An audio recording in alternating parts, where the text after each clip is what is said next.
دوستوں، ہمارے پیارے نبی صلی اللہ علیہ وآلہ وسلم صحابہ کرام کے ساتھ بیٹھے تھے کہ اچانک انہوں نے اپنی پیشانی مبارک پر ایسے ہاتھ رکھا اور 2-3 دفعہ کیا جیسے کوئی بڑا سخت حکم آیا ہو۔ تو تمام صحابہ کرام جو وہاں موجود تھے وہ ڈر گئے اور ڈر کے مارے کچھ نہیں بولے اور کچھ نہیں پوچھا۔ اور اگلے دن حضرت عبداللہ بن جہش نے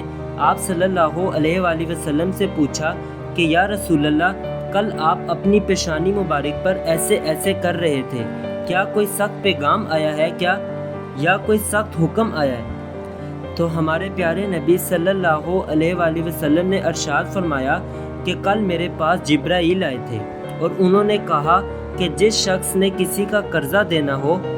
اور وہ قرضہ دیے بغیر مر گیا ہو تو اس کی مثال ایسے ہے جیسے وہ شہید ہوا ہو اور اس کو دوبارہ زندہ کیا گیا ہو اور وہ دوبارہ شہید ہوا ہو، تب بھی وہ جنت میں نہیں جا سکتا۔